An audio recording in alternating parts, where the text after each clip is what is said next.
Salut, mon nom est Christy. Avez-vous déjà eu beaucoup d'argent entre vos mains? Peut-être avez-vous reçu un héritage important ou un cadeau de parents riches? Cela m'est arrivé. Je suis devenue riche à 15 ans. Regardez cette vidéo jusqu'à la fin et vous apprendrez quelles difficultés peuvent survenir avec la richesse et comment y faire face. Il se trouve que je n'ai jamais connu mes parents. Depuis que je suis bébé, j'ai grandi dans un orphelinat. J'ai eu de la chance, nous avions des professeurs très gentils et de bons enfants. Nous formions tous une famille unie. Quand quelqu'un était pris en charge, ce qui était très rare, nous nous ennuyions tous et, si possible, continuions à communiquer. J'ai vécu dans cet endroit pendant 15 ans et je n'ai même pas pensé à la possibilité que quelqu'un m'adopte. Mais un jour, un riche couple marié est venu nous voir. Ils ne pouvaient pas avoir d'enfant et voulaient sortir un enfant de l'orphelinat. De plus, ils voulaient emmener un enfant plus âgé pour éviter les soucis associés aux jeunes enfants. Donc, leur choix est tombé sur moi. Je les ai rencontrés et il m'a semblé que c'étaient des bonnes personnes. Et en plus, ils étaient aussi très riches. Ce qui signifiait que je vivrais confortablement. Quelques semaines plus tard, j'ai emménagé dans leur maison. C'était un immense cottage de 3 étages au centre de notre ville. J'ai ma propre pièce, un ordinateur, une console de jeu et une cuisine délicieuse. J'ai également reçu de grosses sommes d'argent de poche. J'étais tellement ravie. Avez-vous déjà été dans une situation où vous avez soudainement eu tout ce que vous vouliez? Cependant, avec le temps, j'ai commencé à réaliser que les choses n'étaient pas aussi faciles que je le pensais. À un moment donné, ils ont commencé à me parler d'une manière irritée et froide. Si je faisais quelque chose de mal, ils commençaient à m'insulter en m'accusant d'être insouciante. Au début, je pensais que ça passerait avec le temps, mais le nombre de réclamations n'a fait qu'augmenter. J'étais fatiguée de le supporter, alors j'ai décidé de demander de quoi il s'agissait. Au dîner, ce soir-là, je leur ai dit que j'avais remarqué combien de fois ils étaient en colère contre moi, et je voulais savoir ce qui n'allait pas. Ils ont commencé à dire que tout allait bien, mais je n'étais pas satisfaite de cette réponse. Je leur ai dit que ce serait mieux pour tout le monde si nous en discutions. Mais ils n'étaient que plus en colère contre mes paroles. Après une autre question, mon père s'est enflammé et s'est lancé dans une tirade sur ma mauvaise conduite. Ma mère a soutenu chacun de ses mots. Après une autre dispute, ils ont emporté mon argent de poche et m'ont envoyé dans ma chambre. J'ai fait semblant d'obéir, puis je me suis glissée hors de la maison pour rencontrer mon ami de l'orphelinat nommé Robin. Nous avons convenu que nous nous rencontrions dans le parc de la ville. Quand nous nous sommes rencontrés, il a dit qu'il avait de mauvaises nouvelles. L'orphelinat était à court d'argent. Le financement de la ville n'était pas suffisant et si cela continuait, l'orphelinat serait fermé. J'ai demandé ce qui arriverait aux enfants. Robin a répondu qu'il serait distribué à d'autres orphelinats dans les villes les plus proches. C'était terrible. Tous les enfants étaient tellement attachés les uns aux autres que ça les blesserait beaucoup s'ils étaient séparés. De plus, on ne savait pas si les mères au foyer des autres orphelinats étaient aussi gentilles que les nôtres. J'ai promis à Robin que j'essayerais d'aider l'orphelinat de toutes les manières possibles. Le lendemain, je suis allée chez mon père adoptif et lui ai parlé de la situation de l'orphelinat. J'espérais que lui, étant assez riche, aiderait l'orphelinat où j'ai grandi. Mon père m'a complètement mal comprise. Il a commencé à m'accuser de lui avoir soutiré de l'argent et que je ne comprenais pas à quel point c'était difficile pour lui d'en obtenir. En conséquence, il m'a interdit de voir les enfants de l'orphelinat, disant que cela m'empêcherait de devenir un membre à part entière de la société. J'étais bouleversée, mais je n'ai pas abandonné. J'ai commencé à réfléchir à la manière dont je pourrais aider l'orphelinat. J'ai décidé d'aller travailler, mais il y avait un problème. Toutes les annonces que j'ai regardées recherchaient des personnes d'au moins 16 ans. Enfin, je suis tombée sur une annonce pour un distributeur de brochures qui ne précisait pas l'âge minimum. Je les ai appelés et ils m'ont embauché tout de suite. J'ai commencé à travailler tous les jours après l'école. Ils ne payaient pas beaucoup, mais je devais faire quelque chose. Seriez-vous prêt à travailler 6 heures après chaque journée d'école? Un jour, j'ai vu 2 hommes. Je les ai reconnus comme des amis de mes parents adoptifs. Ils m'ont juste fait signe et sont passés devant moi, et je m'en fichais.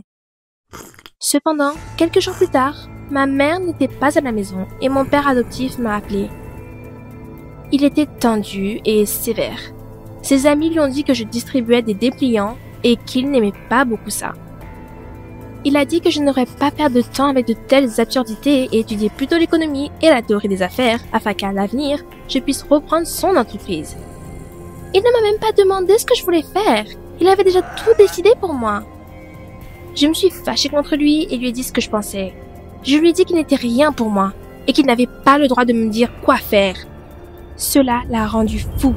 Il s'est mis à me crier dessus, à m'accuser d'être ingrate et à dire que je devrais écouter parce que j'étais sa fille. Je n'allais pas me laisser faire, alors je lui ai répondu.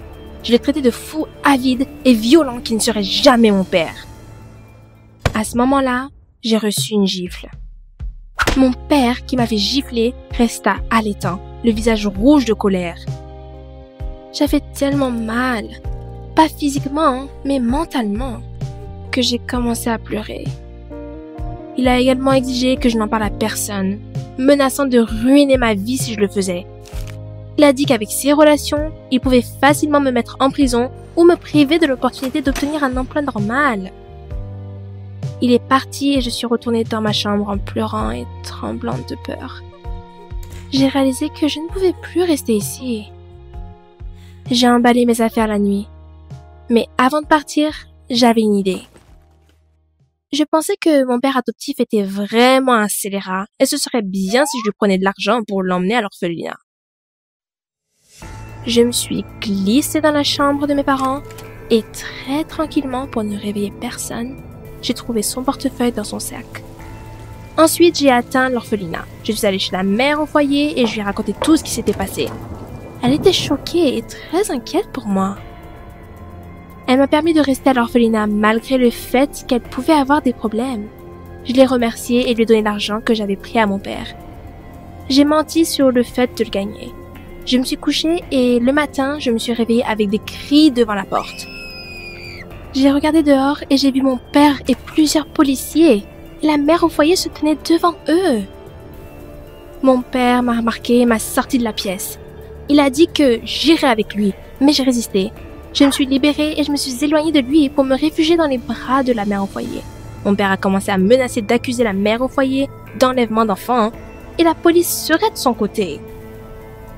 J'étais terrifiée. Je ne savais pas si ma mère d'accueil savait ce qu'il faisait.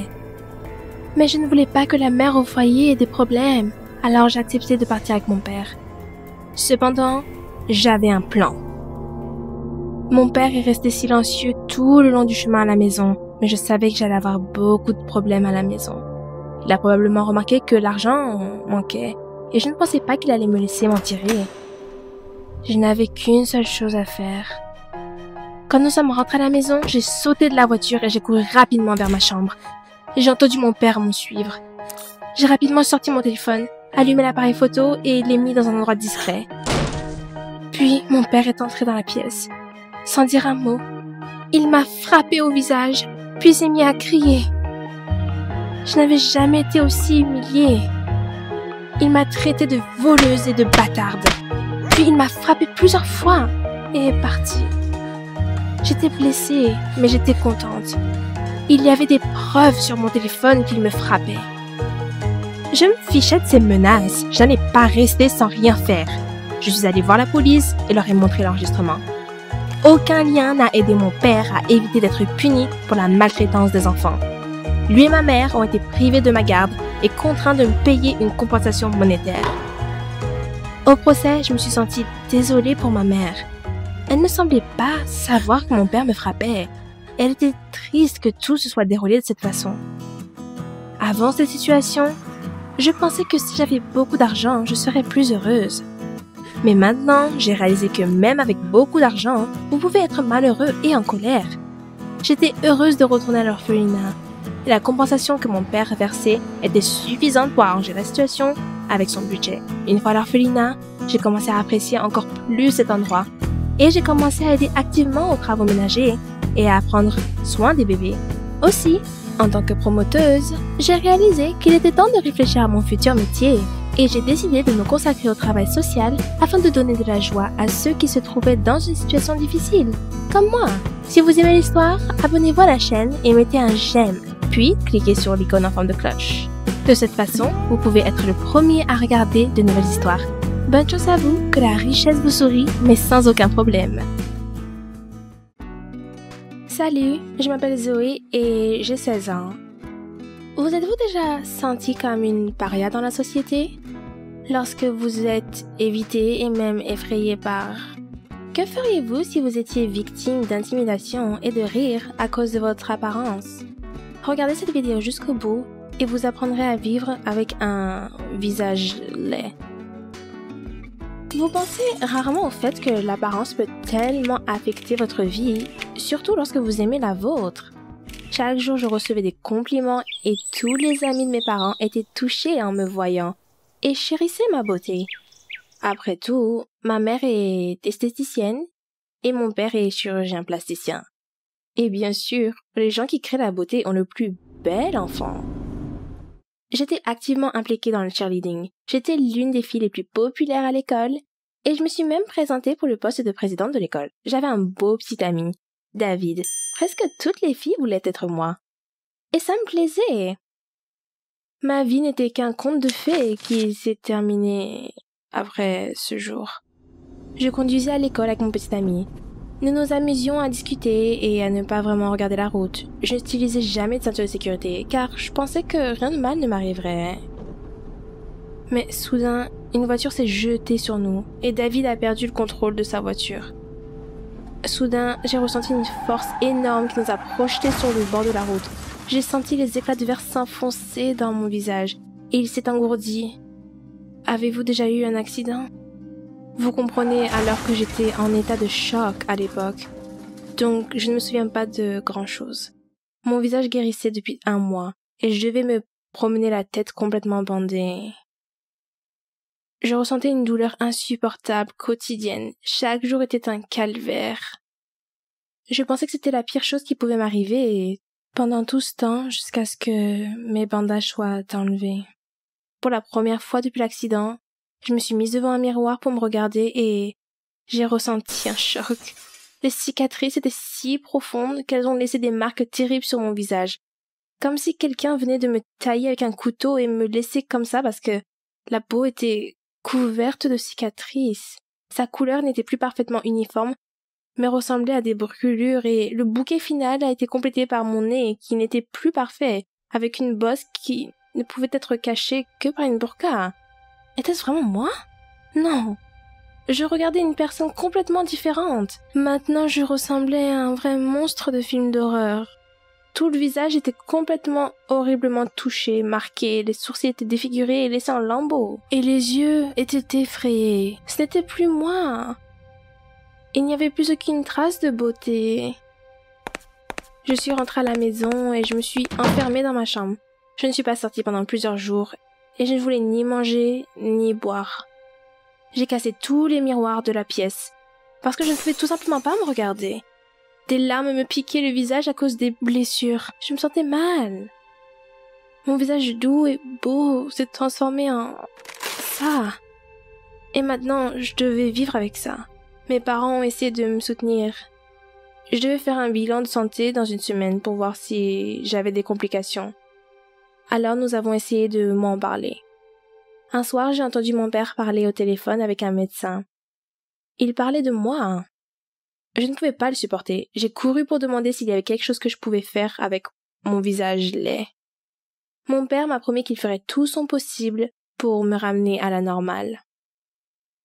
Mon père connaissait un chirurgien qui pourrait m'aider. J'ai commencé à croire que je pourrais à nouveau regarder mon reflet dans le miroir. Mais au check-up, mes espoirs ont été balayés.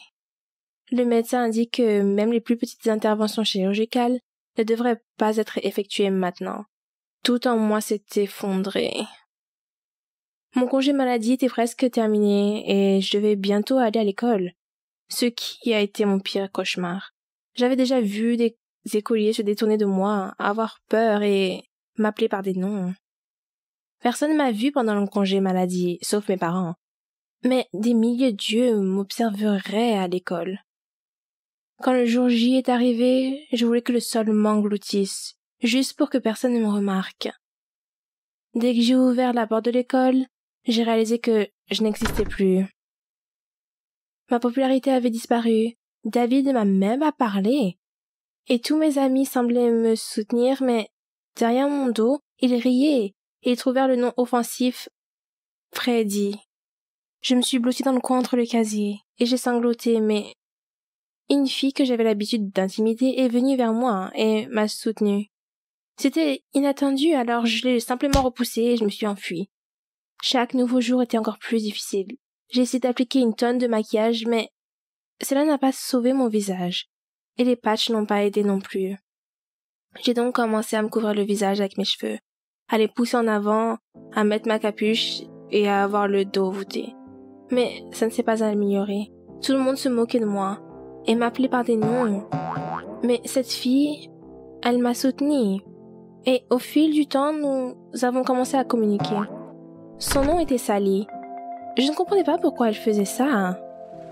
Mais grâce à elle, j'ai commencé à sourire plus souvent. Après un mois, j'avais progressivement repris confiance en moi et commencé à prêter moins attention aux railleries de l'extérieur. Des personnes se sont-elles déjà moquées de vous à l'école? Alors, vous savez exactement comment je me sentais. J'ai essayé de continuer à vivre ma vie, et il semblait que tout le monde autour de moi s'était déjà habitué à mon apparence. C'était plus facile pour moi. Et puis, tout allait mal à nouveau. J'ai été expulsée de l'équipe de cheerleading. On m'a dit que mon visage faisait peur aux gens. Les garçons de l'équipe de football ont refusé de me soutenir. C'était un vrai coup de couteau dans le dos. Je faisais ça depuis plus de 2 ans. Et puis j'ai été expulsée. J'étais effondrée. Le même jour, on m'a interdit de me présenter à la présidence de l'école. Dès que j'ai accepté les conséquences de l'accident et la situation laide à l'école, je me suis de nouveau brisée. J'ai ressenti de l'injustice, mais je n'ai rien pu y faire. Je n'ai plus essayé de faire quoi que ce soit pour me protéger, car je ne ressentais pas le soutien des autres. Il est devenu encore plus difficile pour moi de m'ouvrir et de faire confiance aux gens. Alors, je suis devenue déprimée. J'ai commencé à sécher l'école et à m'enfermer de plus en plus souvent dans ma chambre. Et un de ces jours, quelqu'un a frappé à ma porte. Je l'ai ouverte et j'ai vu un coursier avec un colis. Je l'ai signé et j'ai commencé à le déballer. Je n'ai pas cru ce que j'ai vu. C'était une pommade topique contre des dommages sur le visage, comme le mien. J'étais ravie et je l'ai immédiatement enduit sur tout mon visage. Je pensais que la crème m'aiderait. Quand mon père est arrivé, j'ai commencé à le prendre dans ses bras et j'étais contente. Mais il a immédiatement expliqué que la pommade était expérimentale et qu'il n'y avait aucune garantie pour le résultat. Mes espoirs ont de nouveau été anéantis. Allais-je être laide pour toujours? J'ai fermé la porte, je suis allée devant le miroir et, pleine de larmes et de ressentiment, j'ai attrapé une paire de ciseaux et j'ai coupé hystériquement mes cheveux dans la salle de bain.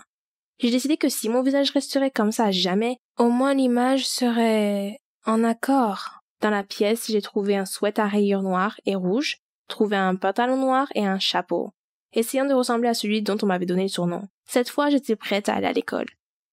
Lorsque j'ai ouvert la porte de l'école, le temps semblait s'être arrêté dans le couloir. Tout le monde me regardait. Même si ma nouvelle image avait l'air terrible, ce n'était pas la raison. En me rapprochant des comptoirs électoraux, j'ai trouvé la mienne. Et derrière elle se tenait Sally, qui criait des slogans pour moi. Je pensais que tout le monde se moquait de moi à nouveau, et j'ai soudainement commencé à déchirer les dépliants du mur et à les jeter à la poubelle. Sally a essayé de m'arrêter, mais je l'ai repoussée et je me suis enfuie en pleurant. Tous les yeux étaient sur moi. Sally m'a rattrapée et a commencé à me calmer. Elle m'a tout expliqué.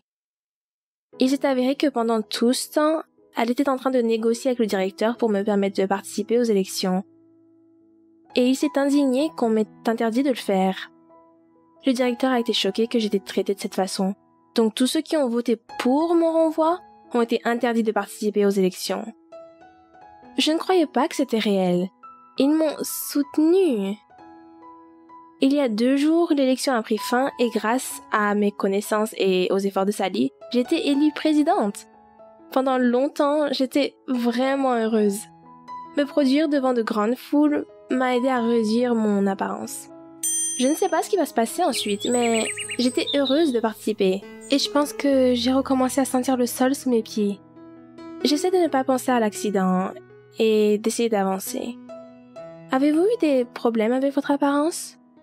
Si oui, écrivez votre histoire dans les commentaires. Mettez des likes, abonnez-vous à la chaîne et bonne journée. Salut, je m'appelle Olivia, j'ai 20 ans. Avez-vous déjà vécu quelque chose de si terrifiant qu'il est difficile d'y penser? Il y a 2 ans, je me suis retrouvée coincée dans un piège sous l'eau, toute seule. Pas de parents, pas d'amis, pas de moyen de communiquer. J'ai passé 1 semaine sur un bateau qui avait coulé et j'ai presque perdu la tête. Vous pouvez dire que c'est l'histoire de ma renaissance. Installez-vous confortablement parce que je vais vous la raconter. Mon père est le capitaine d'un bateau de croisière. Toute sa vie, il conduisait de gros bateaux. Il aimait vraiment son travail. Il m'a beaucoup parlé des bateaux de croisière et depuis que j'ai 10 ans, il m'emmène en croisière avec lui. J'aimais vraiment ça.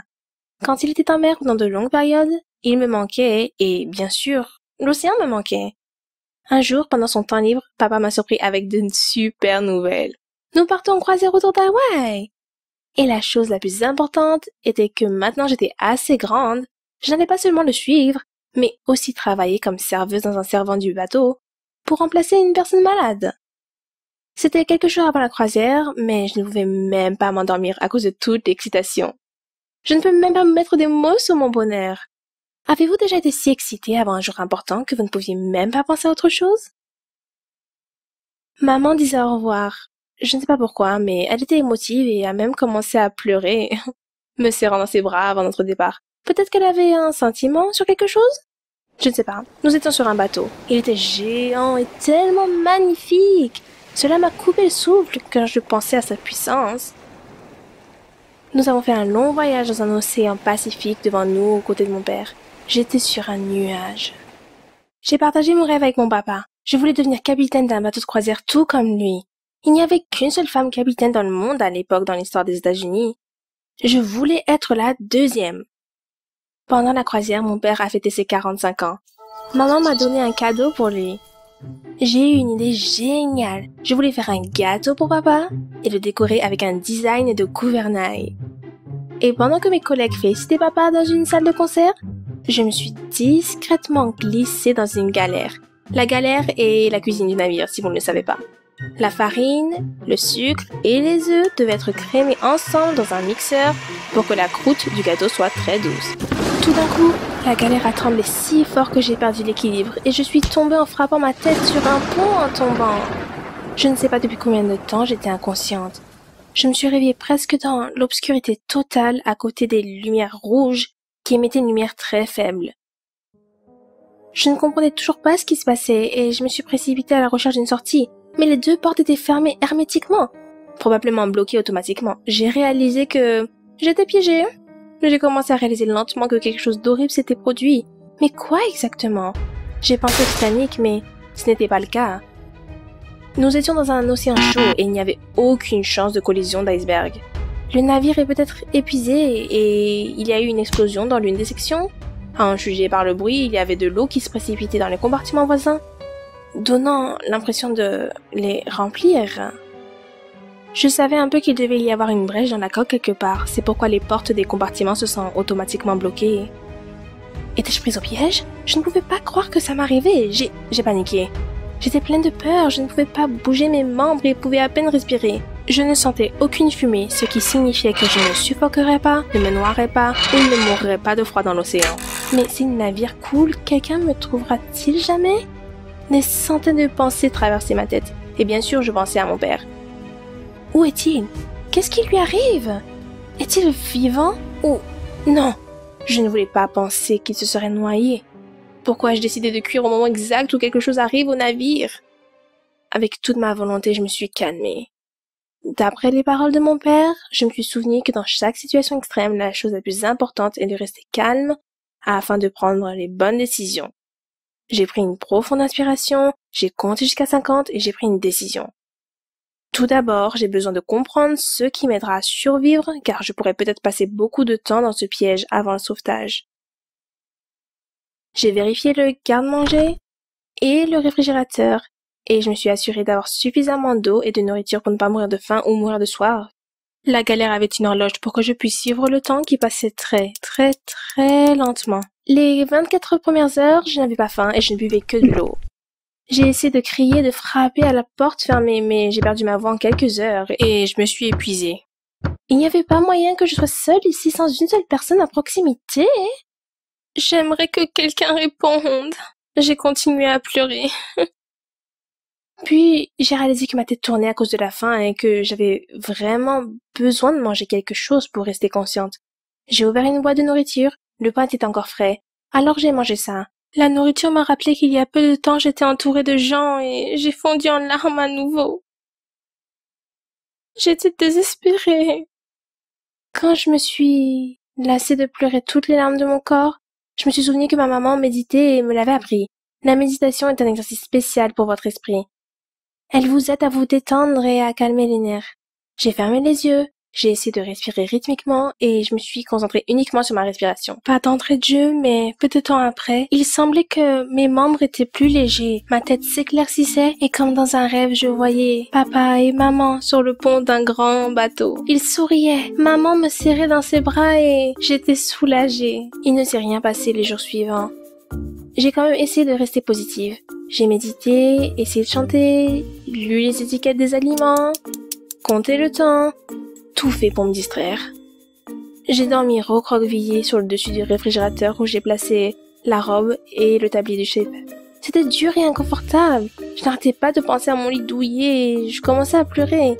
Je pensais que si je pouvais remonter le temps, j'aurais aimé être avec tout le monde pour préparer la surprise de papa et pas toute seule. Un jour, pendant que je dormais, j'ai senti un mouvement. Comme si le bateau de croisière naviguait. Qu'est-ce que c'était? Suis-je enfin secouru ou coulait-il? J'ai écouté à nouveau. Quel était ce son? Comme si le moteur fonctionnait. Mais pas aussi fort que d'habitude. Le son venait de loin.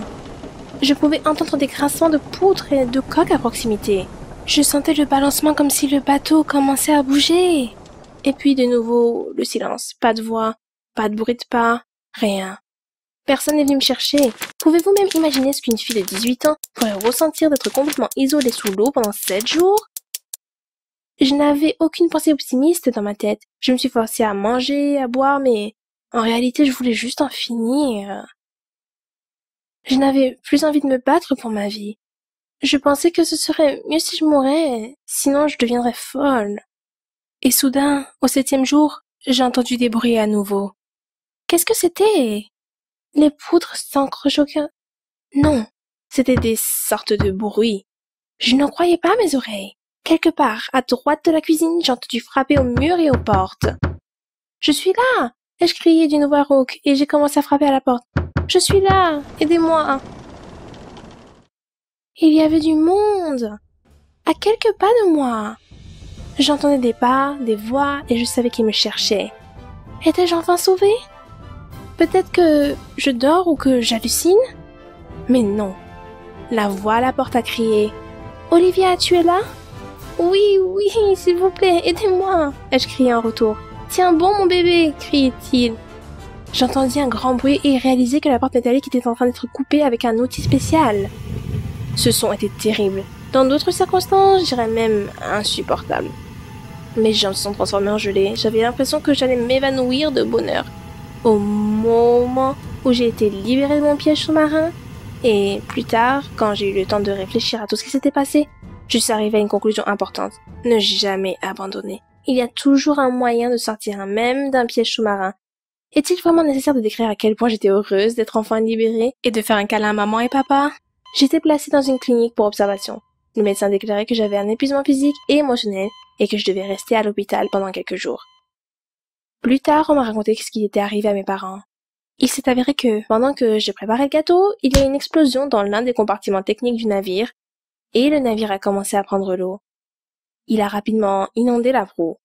Après le signal SOS, l'équipage et les passagers ont commencé à être secourus dans les radeaux. Mon père a aidé au sauvetage et a été le dernier à abandonner le navire. Mais il n'avait aucune idée, bien sûr, que je m'étais faite piéger sous l'eau. Afin que le navire ne se retourne pas, la proue a été coulée. De cette manière, il était remorqué jusqu'au port le plus proche. La remorque assez puissante était encore beaucoup plus petite que le navire. C'est pourquoi la livraison a pris du temps. Ce sont les sons étranges que j'ai entendus le 3e jour dans ma prison sous-marine. Mon état s'est vite amélioré et papa est retourné travailler sur son nouveau navire. Cette épreuve l'a rendu plus fort, plus expérimenté et plus prudent. Malgré ce que j'ai dû traverser, je n'ai pas changé d'avis quant au fait de devenir capitaine de navire de croisière. Et je suis actuellement dans une académie navale. Mes rêves valent la peine d'être réalisés. Cliquez sur cette histoire et abonnez-vous à la chaîne pour vous tenir au courant de toutes les histoires de vie intéressantes. Passez une bonne journée et gardez la tête haute en toute situation. Bonjour, je m'appelle Mandy. Avez-vous déjà entendu dire que gagner la gloire est simple, il suffit de tout risquer? Eh bien, je l'ai cru et j'ai traversé un peu l'enfer. Mais voici l'histoire complète. J'ai grandi à la périphérie d'une petite ville. Un vrai remous. Une école, quelques magasins, un bureau de police et des prairies. Ma maman et mon papa ont une ferme. Je pense que ma famille en est propriétaire depuis l'époque où les dinosaures parcouraient la Terre. Entreprise familiale, c'est ce que j'avais en stock après l'école. Et je voulais me libérer, quitter cette ville capricieuse, voyager, devenir célèbre. J'ai des mamans avec ses poulets et ses chèvres depuis que j'ai commencé à marcher. Et j'ai des papas avec les récoltes. Ma seule échappatoire était la vieille guitare de mon cousin. J'ai donc obtenu mon diplôme. À cette époque, je jouais plutôt bien et connaissais les partitions, et je pensais que c'était mon avenir. Qu'y avait-il pour moi en tant que spécialiste en agriculture? J'ai décidé qu'avec un peu de ruse, j'ai dit à mes parents que j'allais à l'université et je suis allée directement en ville. C'était ma chance de devenir musicienne. Je n'ai jamais eu de doute sur mon potentiel. Avez-vous déjà tout quitté et vous êtes éloigné comme ça? Dès mon arrivée, j'ai loué un studio pour enregistrer mon premier hit. J'ai envoyé l'enregistrement au producteur et j'ai attendu de me réveiller célèbre. Un mois s'est écoulé et je n'ai reçu aucune réponse. Peut-être que les artistes solos n'étaient plus dans le coup maintenant. J'ai trouvé un autre studio et enregistré une chanson avec un groupe engagé, bien mieux. L'ai envoyé à nouveau, encore un mois s'est écoulé, j'ai commencé à manquer d'argent. Je ne pouvais plus payer même pour la vie modeste, et j'avais deux choix. Rentrer chez moi et confesser tout à mes parents, ou vivre dans la rue. Mon Dieu, je suis une idiote stupide, j'ai choisi la mauvaise voie. J'ai chanté dans les rues toute la journée et payé pour une auberge avec le maigre argent que je gagnais. Quand je gagnais presque rien, je devais dormir dans le parc. La musique n'était plus un plaisir pour moi. Je détestais presque ma guitare quand je devais jouer des heures par tous les temps juste pour gagner quelques dollars pour ma nourriture. Une fois, un homme s'est approché. Il m'a proposé de travailler dans son bar pour un tout petit salaire, mais m'a promis de me donner une pièce à vivre. Je pensais que mes rêves se réalisaient. Mais ce n'a pas été le cas, bien sûr. Je servais juste des boissons, faisais la vaisselle et nettoyais les sols. Il m'a payé 400 $ à la fin du mois, mais a immédiatement pris 300 pour le loyer. J'ai réalisé que j'étais une esclave. Je n'étais pas vraiment contrainte à ces conditions, mais partir signifiait retourner dans la rue. Et j'ai vécu comme ça pendant 2 mois. En quelques mois, mon employeur m'a draguée. J'ai dit non, et il m'a foutu à la porte. Ce fut la dernière goutte. Une guitare, un sac à dos et quelques dollars que j'ai dépensés pour la nourriture. Rien d'autre. J'ai réalisé qu'il était temps de rentrer à la maison. Je vais juste dire à mes parents que j'ai été expulsée de l'université. J'ai essayé de gagner de l'argent pour le billet de retour, à côté de l'arrêt de bus, mais on m'a dit que cela signifiait des amendes. J'étais désespérée. Je me suis assise stupéfaite pour le reste de la journée. Tard le soir, j'ai vu une vieille dame laisser tomber son portefeuille et ne pas le remarquer. Ça y est, ma délivrance! J'ai sauté pour attraper le portefeuille et je l'ai caché sous mon sweatshirt. Mais en voyant la vieille dame chercher son portefeuille pour acheter un billet, j'ai eu honte. La ville m'a-t-elle vraiment transformée en monstre? Je lui ai rendu son portefeuille. Elle m'a remercié et m'a donné quelques dollars. J'ai pleuré de gratitude et la femme m'a demandé quel était le problème. Je lui ai raconté et elle a dit « Oh, petite sotte, appelle tes parents tout de suite !» Elle m'a même donné son téléphone. Ils n'étaient pas en colère contre moi. Dès qu'ils ont appris que j'étais dans une gare routière, dans la ville sans argent, ils étaient tellement inquiets qu'ils ne pouvaient même pas rester en colère. J'étais tellement heureuse de les étreindre à nouveau. J'avais tellement honte que je n'ai rien tenté pendant quelques mois. Je les ai aidés dans la ferme, lu pour s'inscrire à des cours d'agriculture. Pour de vrai, oui. Puis, maman a trouvé quelques CD sans nom parmi mes affaires, et je me suis souvenue des enregistrements que j'avais faits. Ils n'étaient pas mal du tout. Mes parents les aimaient. Et soudain, j'ai su... Il y a une petite station de radio dans notre ville. J'envoyais mes CD là-bas, et j'ai entendu mes chansons à l'antenne le soir même. Notre propre chanteuse, notre propre petite ville. C'était une grande nouvelle pour eux. Je ne m'attendais pas de tels commentaires. La station de radio était bourrée d'appels et de courriels. Ils m'ont même invité à un talk show un soir.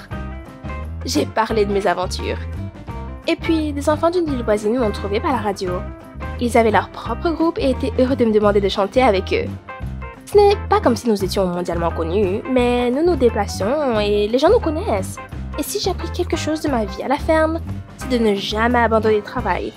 Alors nous avons un long chemin à parcourir. Je suppose qu'avec un peu de réflexion, il est toujours possible de se retrouver. Vos rêves se sont-ils déjà réalisés d'une manière inattendue? Veuillez partager vos histoires dans les commentaires ci-dessous et abonnez-vous à notre chaîne pour savoir quand nous publierons quelque chose de nouveau. Aimez notre histoire si vous êtes aussi passionné de créativité et que vous pouvez comprendre. Passez une bonne journée et que votre expérience créative soit positive. Salut, je suis Alexis et j'ai 18 ans. Pensez-vous qu'il est difficile de gérer 3 enfants? Et si il y en avait 4 ou 6? J'ai 10 enfants à 18 ans. Regardez la vidéo jusqu'à la fin et découvrez comment j'en suis venue à avoir tout un jardin d'enfants.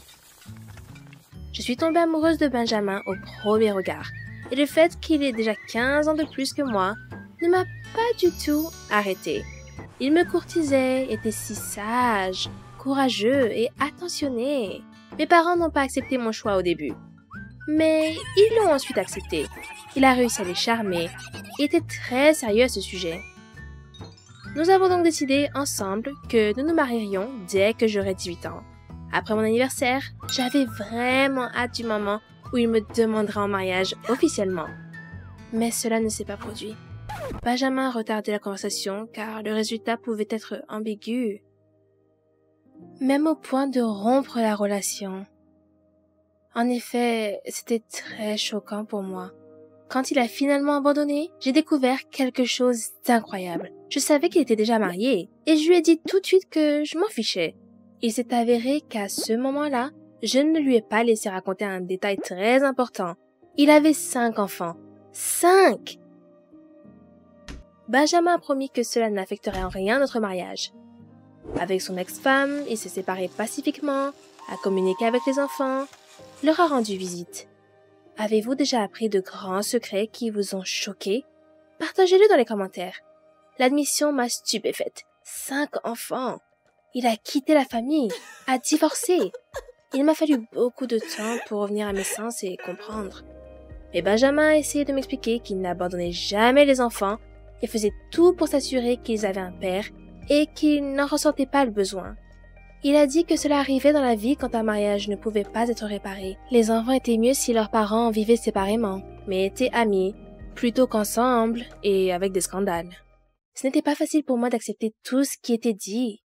Mais l'amour était plus fort. J'ai dit que j'étais prête à vivre avec. Et très vite, il m'a demandé en mariage. C'était très original. Des amis et des connaissances m'ont impliqué dans un grand flash mob dans lequel j'ai reçu un bouquet et une belle bague. Les préparatifs du mariage sont allés très vite. Benjamin a tout pris sur lui-même, était tellement pressé. Je suppose qu'il avait peur que je change d'avis. La célébration elle-même a eu lieu à la maison. Il n'y avait que les parents et les amis les plus proches. Malheureusement, tout le monde n'a pas réagi positivement à mon choix. Mais je n'avais pas besoin de l'approbation des autres. L'essentiel était que je l'aimais. Nous voulions passer notre lune de miel au bord de l'océan et j'avais déjà commencé à faire ma valise et réussi à diffuser la nouvelle à tous mes amis. Mais Benjamin est soudainement arrivé déprimé avec un visage aussi noir qu'un nuage et a dit que son ex-femme était décédée. J'ai jeté mes bras autour de lui et j'ai commencé à pleurer. Comment pourrais-je le réconforter, l'aider? Mais il repoussa brutalement mes mains et tomba sur une chaise. Dans la seconde qui a suivi, il a dit qu'il ne pouvait pas donner les enfants au système d'adoption. Il ne se pardonnerait pas pour cela. Je pensais que c'était un rêve, et maintenant je me réveillerais et tout serait comme avant. Mais les épaules de Benjamin tremblantes de larmes me disaient que je ne dormais pas. Je me rebellais à l'intérieur et je ne voulais pas assumer cette responsabilité. Mais d'un autre côté, j'ai promis à l'hôtel que je serais avec lui, non seulement pour le meilleur, mais aussi pour le pire. J'ai été d'accord. Les jours d'attente passèrent. Les enfants ont également besoin de confort et de relaxation, et les chambres doivent donc être préparées pour leur arrivée. Les tâches n'étaient pas si simples. où trouver 5 lits pour enfants à peu de frais? Comment les placer? Où placer quelques armoires? Et qu'y avait-il au menu des enfants? La solution à ces questions m'a tellement fascinée que je n'ai même pas remarqué combien de semaines se sont écoulées. Mais il n'y avait pas d'enfants. Benjamin est devenu un peu maussade, irritable, et nous avons commencé à avoir des conflits. Je n'ai pas compris ce qui se passait, car nous avions un accord sur la réinstallation des enfants. Tout était prêt. Qu'est-ce que c'était? Était-il en deuil? Et s'il avait peur que je ne puisse pas le faire? Nous venons tout juste de recommencer à vivre ensemble, et notre famille était déjà au bord du divorce. Et je lui ai carrément demandé pourquoi il n'avait pas ramené les enfants à la maison. La réponse a fait s'écrouler le sol sous mes pieds, et Benjamin a à peine réussi à me rattraper avant que je ne touche le sol. Il s'est avéré que lui et son ex-femme avaient 5 enfants, et 3 enfants adoptés. 8 enfants! 8 enfants venaient à nous! Pendant tout ce temps, il les avait cachés pour ne plus m'effrayer. Et maintenant, il mourait de honte à l'idée qu'il pourrait de nouveau se retrouver dans le système d'adoption. C'était un cauchemar. Cela ne se produit pas en réalité et cela ne m'arrive certainement pas. Pendant que j'essayais de récupérer, Benjamin a réussi à rassembler certaines choses et m'a quitté. Oui, il a décidé de me quitter et c'était de sa faute. Il aurait dû dire la vérité tout de suite. N'étais-je pas digne de connaître la vérité? Comme j'étais en colère alors. Et je ne me sentais pas du tout désolée pour lui. Avez-vous déjà été en colère contre quelqu'un au lieu d'être sympathique? Je ne m'attendais pas à être si indifférente. Je ne savais pas comment réagir à son départ. Élever 8 enfants à 18 ans? Je n'étais pas encore prête pour le mien, mais il y en avait déjà 8. J'ai décidé de laisser la situation suivre son cours et de faire une pause. Chaque jour, je m'oubliais avec des amis, lors des fêtes, dans les cafés, au cinéma. Je ne les avais pas vus depuis longtemps et cela me manquait beaucoup. Au début, c'était bien car j'étais encore si jeune et il y avait tellement d'intérêt autour. Mais après quelques semaines, j'ai ressenti une sorte de vide et de solitude sauvage. Les amis ne me faisaient plus plaisir et les divertissements semblaient grisonnants. J'étais soudainement arrachée de ma moitié et maintenant j'étais incomplète. Benjamin me manquait terriblement et j'ai réalisé que je voulais être avec lui. Le même jour, je me tenais sur le pas de la porte de la maison de son ex-femme. J'ai trouvé les enfants et mon mari dans un état terrible, de la saleté tout autour, des montagnes de vaisselle non lavée, des restes dans les coins. Les enfants étaient sales, non peignés et tristes. Je me suis immédiatement précipitée pour nettoyer. Préparer la nourriture, même si je ne savais pas au début combien il fallait mettre de céréales et de sel pour faire cuire de la soupe pour 10. Benjamin était heureux de me revoir et a essayé de m'aider pour tout. Nous devions laver, repasser le linge tous les jours, sans parler des cours avec les enfants, des promenades et de la réconciliation éternelle des frères avec les sœurs. Je m'habituais à la routine de la vie à la maison, mais je devenais très fatiguée. Je pouvais à peine atteindre l'oreiller et m'endormir avant que ma tête ne le touche. Soudain, Lily est tombée malade. Elle n'avait que 8 ans. Elle a été hospitalisée pendant plusieurs jours avec une crise d'allergie. Lily pleurait tellement. Elle m'a demandé de rester avec elle parce qu'elle avait peur de mourir comme sa mère. Il m'a fallu beaucoup de temps pour la persuader avant de partir. Et il y en avait 7 autres à la maison. Mon cœur s'est brisé. À la maison, il y avait un autre problème. Le vieux Billy, qui avait 14 ans, s'est enfui. Les enfants m'ont dit qu'il était contre ma venue et a traité son père de traître. Pendant que Benjamin appelait la police, j'ai trouvé le cahier de Billy avec les numéros de ses amis. J'ai appelé un numéro après l'autre jusqu'à ce que je trouve la bonne adresse. Billy rendait visite à un ami d'école. Nous avons couru là-bas. Billy était en colère et a dit qu'il ne voulait pas me voir et que je ne savais pas comment gérer un adolescent qui n'était pas beaucoup plus jeune que moi. Puis Benjamin l'a serré dans ses bras et il lui a dit que je ne remplacerais jamais sa mère et que ce n'est pas pour ça que j'étais dans cette maison. Nous étions une famille et nous devrions nous entraider. Dieu merci, les paroles ont fonctionné et nous sommes rentrés tous les 3 chez nous. Mais cela n'a pas apporté la paix à notre famille. Les enfants et moi avons réussi à nous comprendre. Ils ont perdu leur mère et leur père a ramené une nouvelle femme à la maison. On pouvait les comprendre. Mais quelque temps a passé et les plus jeunes m'ont appelé maman pour la première fois. Et puis, alors seulement, j'ai senti que nous étions enfin une famille. Benjamin et moi étions aux anges. Soudain, j'ai ressenti une forte détérioration de ma santé. J'étais malade le matin, j'étais tourmentée par la faiblesse toute la journée. Mon mari s'est inquiété et m'a pris rendez-vous avec un médecin. Le médecin a dit quelque chose d'incroyable. Je n'en croyais pas mes oreilles et j'ai appelé Benjamin au bureau. Nous attendions des jumeaux! Des jumeaux! Il s'avère que notre jardin d'enfants passera à 10 enfants. Et vous savez, mon mari et moi n'avons pas peur. Avez-vous aimé mon histoire? Soutenez-la avec un j'aime et abonnez-vous à la chaîne.